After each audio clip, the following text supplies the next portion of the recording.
d'être plus que jamais toujours debout. Vous savez que je vous aime. Vous savez que je suis avec vous. On me demande où est-ce que je suis actuellement. Sur la terre-mère comme toujours, comme les 3/4 du temps. Sur les différents fronts nécessaires pour qu'on puisse mener à bien notre mission. Je vous laisse vous connecter. On va pouvoir rentrer dans le vif du sujet. La paix, je vous aime très fort. Vous le savez. L'amour, c'est ce qui nous protège. L'amour, c'est ce qui fait que nous sommes si nombreux. Les gens en face de nous sont si fragilisés, sont si agacés, parce qu'ils ne comprennent pas comment cela se fait-il, qu'ils n'ont pas vu notre montée en puissance venir. Et on est tellement nombreux qui vont vous dire oui, c'est parce qu'ils sont soutenus par les Russes, oui, c'est parce qu'ils sont des agents d'influence des Martiens. J'ai même vu, je mettrai peut-être ça en story, une, ou mon staff le fera, peu importe, une du journal Le Point qui accusait le président Erdogan d'être un agent d'influence russe. C'est-à-dire qu'aujourd'hui, dès que vous ne dites pas exactement ce que l'Occident veut entendre, vous devenez un agent d'influence russe. C'est extraordinaire. Ils ont fait la même chose avec Oumniobé, qui était qualifié d'agent soviétique. D'accord ? Ils ont fait la même chose avec Lumumba, qui était qualifié d'agent d'influence de l'Union soviétique. Ils ont fait la même chose avec Cabral, qui était qualifié d'agent d'influence de l'Union soviétique. Et aujourd'hui, ils font la même chose avec moi, ma grande sœur Nathalie Yamb, et tous ceux qui luttent contre l'impérialisme. Rien de nouveau sous le soleil. Moi aussi, je suis fier de vous. Ne vous trompez pas, moi aussi, je suis fier de vous. C'est réciproque. Je vous aime à en crever, je vous aime à en mourir, et vous le savez. Alors, je vais essayer d'être synthétique, parce que j'ai une réunion dans pas longtemps. Mais il est important quand même qu'on fasse ce point-là. On a des présidents dans nos pays qui se présentent à l'extérieur comme des démocrates, qui se présentent à l'extérieur comme des défenseurs des droits, qui se présentent à l'extérieur comme des chevaliers qui permettent de réguler quelque part la participation à la vie de la cité. Des gens qui se présentent parfois comme les défenseurs des peuples, mais qui ne sont rien d'autre en réalité que les persécuteurs, je répète, les persécuteurs de notre population. Je pense que vous connaissez tous Pulchéri Ballé. Ceux qui ne la connaissent pas, je vous encourage à vous renseigner. Une activiste panafricaniste ivoirienne courageuse. Une digne Amazone du XXIe siècle. Une femme qui se bat pour la souveraineté, qui se bat pour l'autodétermination, qui se bat pour la justice. Alors on a Alassane dramatique. Excusez-moi ma langue a fourché. Ouattara.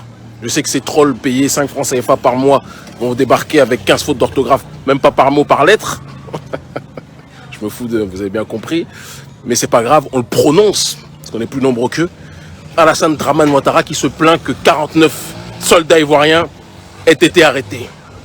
Et dans le même temps, celui qui se présente comme le défenseur de la liberté, mais qui a vendu son pays à l'Occident, il est d'ailleurs actuellement imité par son élève, par son poulain Patrice Talon, qui est en train de vouloir vendre, comme vous l'avez vu, son pays au MEDEF. Certains guignolent s'émeuvent quand je dis ça, mais encore une fois, ils sont minoritaires par rapport à tous ceux qui comprennent de quoi nous parlons.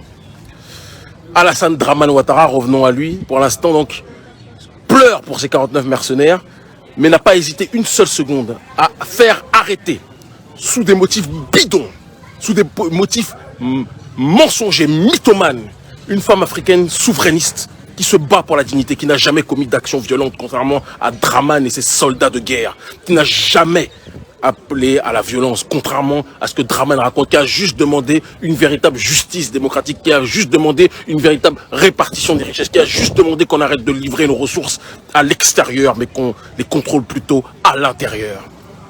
Pulchéri Ballé a fait l'erreur d'aller au Mali. Alors je ne savais pas que le Mali c'était aujourd'hui no man's land. Le Mali, pour Alassane Dramane Ouattara, c'est l'Afghanistan, on dirait, je sais pas. Si vous allez là-bas, quand vous revenez, c'est garde à vue.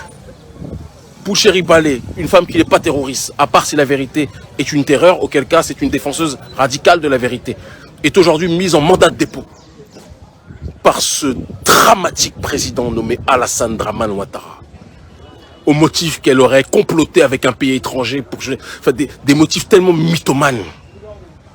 Tellement mythomanes. Je me pose la question, Alassane Dramane Ouattara, quels sont ceux qui te comptent, à part l'ambassade de France et les autorités françaises, dont on sait, et les services israéliens, dont on sait que ce sont tes conseillers prioritaires, bon colonisé que tu es. Mais en dehors de ça, je me demande quels sont les conseillers endogènes que tu as qui t'encouragent à aller dans des foutaises, dans des inepties comme celle-ci. Je ne comprends pas, Draman. Je ne comprends pas. Je ne comprends pas. Incarcérer une femme juste parce qu'elle demande de la justice sociale. Incarcérer une femme juste parce qu'elle vous dit que le Mali est un pays qui doit être soutenu et pas persécuté, combattu comme tu le fais dans l'ombre. Et c'est dans cette démarche-là que vous allez. Draman, si tu continues comme ça, je te le dis, ton régime, ton règne ne va pas durer. Tu as beau faire assassiner, faire tomber, empoisonner tes collaborateurs, etc. dès qu'ils bougent un orteil au-delà de ce que toi tu désires. Mais ça ne pourra pas durer. Draman. Et ça, c'est pas une stratégie russe, ce n'est pas un complot russe. Je n'en ai rien à faire des Russes. Les Russes, je parle avec eux comme je parle avec les Cubains, comme je parle avec les Iraniens, comme je parle avec tous ceux qui sont opposés à l'hégémonie occidentale. Mais notre seul roi, c'est nous-mêmes. Notre seul patron, c'est nous-mêmes. Nous sommes une génération autodéterminée et personne sur cette terre n'a besoin de me motiver pour combattre le néocolonialisme, pour combattre la France-Afrique, pour combattre votre négrophobie systémique et la trahison des roitelets endogènes comme vous, qui continuent à saigner notre continent en plein 21e siècle. Libérez Pulchéry. Libérez Pulchéry Balé.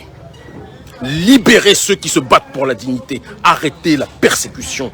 Arrêtez de toujours tout faire pour plaire à la France.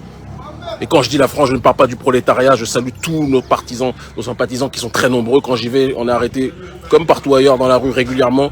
Pas seulement par les gens de notre peuple, mais aussi par des Yovos, des Blancs, d'accord. Et c'est la preuve que le prolétariat, comme le disait Thomas Sankara, le prolétariat de toutes les couleurs est uni face à l'hydre capitaliste, l'hydre néolibéral que nous connaissons plus que jamais. J'ai un analphabète là qui est payé 5 francs CFA par mois, Boubasso, qui dit « Je veux connaître quel est ton travail, tu es né en France. » Ah mon frère, vu l'argent que j'ai là, nous on fait des affaires. Je peux t'employer toi, ta maman, ta grand-maman et tout ce que tu veux. Donc fais preuve d'un peu d'humilité, sit down, si tu vois ce que je veux dire. D'accord? Je continue mon propos en vous disant donc que par rapport à cette situation, je demande à tous les frères panafricanistes et toutes les sœurs panafricanistes qui le pourront de se mobiliser, de se tenir prêt et de se mobiliser sur les réseaux sociaux pour exiger la libération de Pulchéry Balé. Et si, d'ici peu de temps, Pulchéry n'est pas libéré, il faudra qu'on aille vers des mobilisations qui seront dirigées cette fois vers l'ambassade de Côte d'Ivoire. Les ambassades de Côte d'Ivoire. Ça sera la seule solution parce qu'aujourd'hui, l'oligarchie ivoirienne est la représentante du néocolonialisme français. Il faut qu'on soit capable de le dire. Et si on ne l'expose pas, si on ne l'explique pas, les choses ne pourront pas aller dans une bonne direction. Réfléchissez à ce qui est en train de se dérouler. Réfléchissez à ce qui est en train de se tramer. La France est en train d'accomplir plus que jamais son projet néocolonial comme elle ne l'a jamais rêvé auparavant. On a beau avoir l'autre guignol, l'influenceur de la banque de Rothschild, Emmanuel Macron, qui à Alger vous dit oui, que c'est un combat du passé, c'est le combat de vos grands-pères. Non, ce n'est pas le combat de nos grands-pères, c'est le combat de notre génération contre toi et ta grand-mère Brigitte, c'est une réalité. Et ce n'est pas manquer de respect aux aînés que je respecte profondément, mais je ne respecte pas Brigitte et je ne te respecte pas toi. Nous ne te respectons pas. Tu es l'héritier des Pierre Messmer, tu es l'héritier des De Gaulle, et encore, je sais que je vais être big up si je te dis ça, mais tu es l'héritier de Focard, tu es l'héritier de tous ces gens qui ne voudront jamais lâcher l'Afrique, mais on va vous forcer à lâcher ce continent africain. On va vous forcer à enlever vos sales pattes, oligarchie néolibérale, vous-même qui asphyxiez votre propre prolétariat français. Une pensée pour les gilets jaunes, vous êtes en train de continuer à asphyxier notre population. Cela doit cesser et on va vous aider à faire en sorte que cela puisse cesser. Libérez Pulchéry Balé. Libérez Pulchéry Balé. Draman, libère-la. C'est mieux pour toi. On te le dit. Et tes services de renseignement savent très bien qu'il faut prendre au sérieux tout ce qu'on dit. C'est pour ça que tu payes des gens avec des salaires de misère pour venir en masse. Mais bon, ils sont jamais assez nombreux pour essayer de flouder nos coms. Mais ça marche pas, vous n'êtes pas assez nombreux. On est trop nombreux. Nous, on est dans le réel. Vous, vous êtes des faux comptes. Nous, on est dans le réel, mon ami. Nous, on est dans le réel. Tu nous vois dans la rue, c'est pareil. Tu nous vois sur les réseaux sociaux, c'est pareil. Tu comprends? Draman, libère Pulchéry Balé. Je sais pas, dis à ta femme la franco-israélienne, je sais pas trop quoi, comment elle s'appelle, Dominique. Dis-lui qu'elle te conseille s'il le faut. Hein? C'est une femme, elle aura peut-être plus de jugeote que toi. Libère Pouchéri Balé, c'est mieux pour toi. Libère Pouchéri Balé, nous ne sommes pas tes camarades. Et ce n'est pas parce que tu vas payer des influenceurs guignolesques, là, les trolls qui vont venir insulter je ne sais trop quoi, que ça va changer quoi que ce soit. Vous n'avez ni notre audience, ni notre poids. Libère Pouchéri Balé, c'est mieux pour toi. C'est mieux pour toi. Quant à Macron, Jeune Afrique, etc., je pense qu'il est très important qu'on puisse se rappeler d'une chose. C'est assez extraordinaire qu'en ce début du XXIe siècle, quand les Africains travaillent avec la France ou pour la France, on dise que ce sont des agents du développement. C'est très fort. Mais quand les Africains travaillent pour eux-mêmes, pour leur propre souveraineté, et décident d'eux-mêmes de choisir leur propre partenaire, ils deviennent des agents d'influence russe. C'est extraordinaire, ça. Pourtant, on a commencé l'activisme politique en 1999. 1999, Poutine était-il président? Je ne crois pas. Bon, revoyez vos cours d'histoire. Vérifiez, peut-être qu'il l'était, mais il n'était pas dans cette logique-là. Non, je ne crois même pas qu'il l'était. On a mené notre campagne contre le franc CFA, contre les bases militaires, contre le néocolonialisme en 2017. Poutine se préoccupait même du continent africain. Vous êtes des plaisantins. C'est-à-dire que pour vous, le noir est tellement inférieur que s'il réussit à vous défaire, ça ne peut pas être son seul fait. Ça ne peut que être parce qu'il y a un patron blanc derrière. Vous êtes des négrophobes. Toi, Macron, l'autre, comment il s'appelle, François Soudan de Jeune Afrique. Vous êtes des très grands négrophobes. C'est pas parce que vous gérez des hommes noirs pour Emmanuel ou des femmes noires pour François Soudan que vous, deux négrophobes blancs que vous êtes, cela signifie que vous êtes dans une démarche d'aimer les Africains. Vous n'aimez pas les Africains. Vous aimez chosifier les Africains, mais vous n'aimez pas que les Africains vous disent non. Vous n'aimez pas que les Africains vous disent ce qu'ils pensent. Vous n'aimez pas que les Africains soient dans une démarche d'autodétermination. Vous aimez les Africains comme Achille Bembe, comme les autres guignols, là, des RFI et compagnie. Vous aimez ça. Mais vous n'aimez pas les Africains qui sont dans cette démarche d'autodétermination. Je sais, vous avez vos animaux de compagnie qui vont vous dire qu'on est des gens qui appellent à la haine. Très bien. Mais la situation, je vous le dis, elle va cesser. Nous sommes une génération qui ne va plus vous laisser prospérer. On a des présidents qui sont complètement déconnectés de nos préoccupations. On a des présidents qui sont complètement déconnectés. Je suis au téléphone. Merci. On a des présidents qui sont déconnectés des réalités africaines. C'est une réalité. On a des présidents qui sont complètement déconnectés du processus d'autodétermination. C'est une réalité. C'est vrai. Alassane Ouattara qui pense que c'est stylé de vendre son pays à toutes les entreprises françaises, son élève Patrice Talon qui pense que c'est vraiment que c'est une joie de dire à la France qu'on a besoin qu'elle vienne nous envahir d'investissements, alors qu'une nouvelle génération est en train de vouloir créer un autre chemin, un autre sillon. On a des présidents complètement largués, on a des présidents complètement fatigués. C'est une réalité, bien sûr.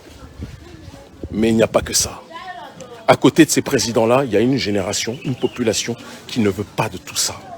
On a une génération qui est dans la création, dans le processus de structuration, d'autodétermination, qui est dans le social, comme notre ONG Urgence panafricaniste, qui est dans l'entrepreneuriat, qui est dans un certain nombre de choses, qui est dans la science, qui est dans la recherche, qui est dans le dépassement.